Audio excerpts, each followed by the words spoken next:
स्वागत है आपका कहानी वॉइस डॉली में। रक्षाबंधन के दिन अपनी बहन को दिया गिफ्ट जानकर आपको बहुत हैरान होगा। बहुत ही ये कोई कहानी नहीं बल्कि आंखों देखी सच्ची घटना है। मेरी छोटी बुआ।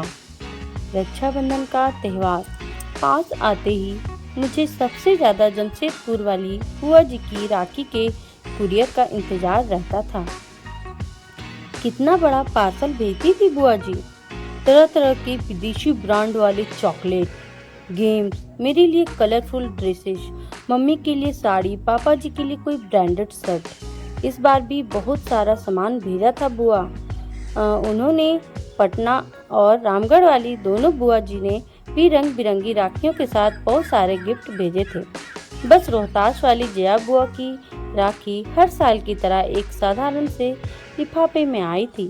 5 राखियां कागज के टुकड़े में लपेटे हुए, रोली चावल और 50 का एक नोट। मम्मी ने चारों बुआ जी के पैकेट डाइनिंग टेबल पर रख दिए थे ताकि पापा ऑफिस से लौटकर एक नज़र अपनी बहनों की भेजी राखियां और तोहफे देख लें। पापा रोज की तरह आते ही टी टेबल पर लंच बॉक्स का थैला और लैपटॉप की बैग रखकर सोफे पर पसर गए थे। चारों दीदी की राखियां आ गई हैं। मम्मी ने पापा के लिए किचन में चाय चढ़ाते हुए आवाज लगाई थी, जया का लिफाफा दिखाना जरा।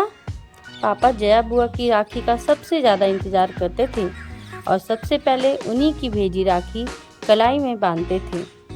जया बुआ सारे भाई बहनों में सबसे छोटी थी, पर एक वही थी जिसने विवाह के बाद से शायद कभी सुख नहीं देखा था। विवाह के तुरंत बाद देवर ने सारा व्यापार हड़प कर घर से बेदखल कर दिया था। तब से फूफा जी की मानसिक हालत बहुत अच्छी नहीं थी। मामूली सी नौकरी कर थोड़ा बहुत कमाते थे। बेहद मुश्किल से बुआ घर चलाती थी। इकलौते बेटे श्याम को भी मोहल्ले के साधारण से स्कूल में डाल रखा था। बस एक उम्मीद सी लेकर बुआ जी किसी तरह जिए जा रही थी। जया बुआ के भेजे लिफाफे को देखकर पापा कुछ सोचने लगे थे। गायत्री, इस बार रक्षाबंधन के दिन हम सब सुबह वाली पैसेंजर ट्रेन से जया के घर रोहतास उसे बगैर बताए जाएंगे। जया दीदी के घर? मम्मी तो पापा की बात पर एकदम से चौंक गई थी। आपको पता है ना कि उनके घर में कितनी तंगी है। हम 3 लोगों का नाश्ता खाना भी जया दीदी के लिए कितना भारी हो जाएगा। वो कैसे सब कुछ मैनेज कर पाएगी।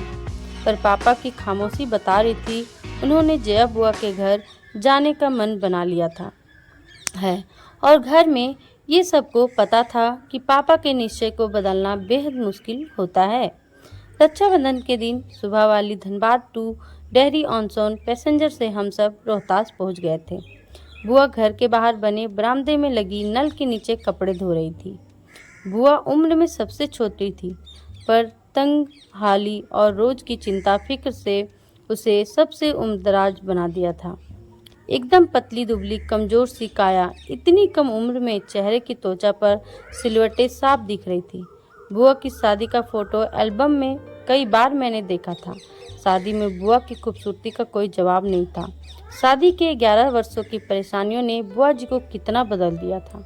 बेहद पुरानी घिसी सी साड़ी में बुआ को दूर से ही पापा मम्मी कुछ क्षण देखे जा रहे थे। पापा की आंखें डबडबा सी गई थी। हम सब पर नजर पड़ते ही बुआ जी एकदम चौंक गई थी। उन्हें समझ नहीं आ रहा था कि वो कैसे और क्या प्रतिक्रिया दें। अपने बिखरे बालों को संभाले या अस्त व्यस्त पड़े घर को दुरुस्त करे। उसके घर तो कई वर्षों कोई मेहमान नहीं आया था। वो तो जैसे जमाने पहले भूल चुकी थी कि मेहमानों को घर के अंदर आने को कैसे कहा जाता है। बुआ जी के बारे में सब बताते हैं कि बचपन से उन्हें साफ सफाई और सजने संवरने का बेहद शौक रहा था। पर आज दिख रहा था कि अभाव और चिंता कैसे इंसान को अंदर से दीमक की तरह खा जाती है। अक्सर बुआ जी को छोटी मोटी ज़रूरतों के लिए कभी किसी के सामने तो कभी किसी के सामने हाथ फैलाना होता था। हालात ये हो गए थे कि ज़्यादातर रिश्तेदार उनका फ़ोन उठाना बंद कर चुके थे। एक बस पापा ही थे जो अपनी सीमित तनख्वाह के बावजूद कुछ न कुछ बुआ को दिया करते थे। पापा ने आगे बढ़कर सहम सी गई अपनी बहन को गले से लगा लिया था। भैया, भाभी, मन्नू, तुम सब अचानक आज, सब ठीक है ना? बुआ ने कांपती सी आवाज में पूछा था। आज बरसों बाद मन हुआ राखी में तुम्हारे घर आने का, तो बस आ गए हम, पापा ने बुआ को सहज करते हुए कहा था। भाभी आओ ना अंदर, मैं चाय नाश्ता लेकर आती हूँ। जया बुआ ने मम्मी के हाथों को अपनी ठंडी हथेलियों में लेते हुए कहा था। जया, तुम बस बैठो मेरे पास, चाय नाश्ता गायत्री देख लेगी। हम लोग बुआ जी के घर जाते समय रास्ते में रुककर बहुत सारा मिठाइयाँ और नमकीन ले गए थे। मम्मी किचन में जाकर सबके लिए प्लेट लगाने लगी थी। उधर बुआ कमरे में पुरानी फटी चादर बिछे खटिया पर अपने भैया के पास बैठी थी। बुआ जी का बेटा श्याम दौड़कर फूफा जी को बुला लाया था। राखी बांधने का मुहूर्त शाम 7 बजे तक का था। मम्मी अपनी ननद को लेकर मॉल चली गई थी, सबके लिए नए ड्रेसेस खरीदने और बुआ जी के घर के लिए किराने का सामान लेने के लिए। शाम को होते होते उन्हें पूरे घर का हुलिया बदल गया था। नए पर्दे, बिस्तर, नई चादर, रंग बिरंगे डोरमेट और सारा परिवार नए ड्रेसेस पहनकर जच रहा था।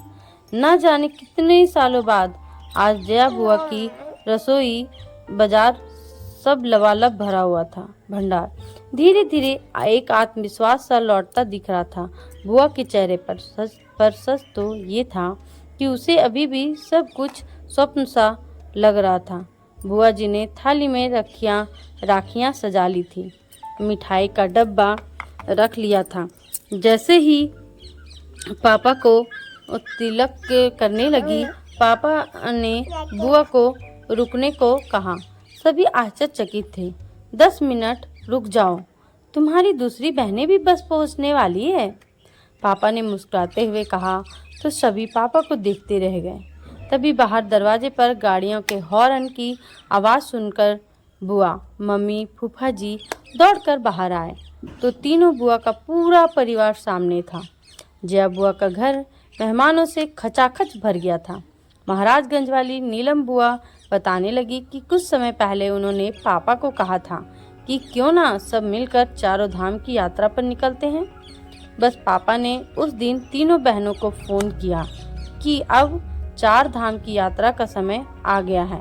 पापा की बात पर तीनों बुआ सहमत थी और सबने तय किया था कि इस बार जया के घर सब जमा होंगे और थोड़े थोड़े पैसे मिलाकर उसकी सहायता करेंगे। जया बुआ तो बस एकटक अपनी बहनों और भाइयों के परिवार को देखे जा रही थी। कितना बड़ा सरप्राइज दिया था आज सबने उसे। सारी बहनों से वो गले मिलती जा रही थी। सब ने पापा को राखी बांधी। ऐसा रक्षाबंधन शायद पहली बार था सबके लिए। रात एक बड़े रेस्तरां में हम सभी ने डिनर किया, फिर गप्पे करते जाने कब काफ़ी रात हो चुकी थी। अभी भी जया बुआ ज़्यादा बोल नहीं रही थी, तो वो तो बस बीच बीच में छलक आते अपने आंसू पोंछ लेती थी। बीच आंगन में ही सब चादर बिछाकर लेट गए थे। जया बुआ पापा से किसी छोटी बच्ची की तरह चिपकी हुई थी, मानो इस प्यार और दुलार का उसे वर्षों से इंतजार था। बातें करते करते अचानक पापा को बुआ का शरीर एकदम ठंडा सा लगा तो पापा घबरा गए थे। सारे लोग जाग गए पर जया बुआ हमेशा के लिए सो गई थी। पापा की गोद में एक बच्ची की तरह लेटे लेटे वो विदा हो चुकी। पता नहीं कितने दिनों से बीमार थी और आज तक किसी से कहीं भी नहीं थी। आज सबने मिलने का ही आशा लिए जिंदा थी शायद। ऐसी थी ये दर्द भरी कहानी। तो प्लीज़ आप लोग कमेंट करके बताएं कि ये कहानी आप सबको कैसी लगी। धन्यवाद पूरी कहानी सुनने के लिए। मिलते हैं अगली कहानी में। हैप्पी रक्षाबंधन सब भाई बहनों को।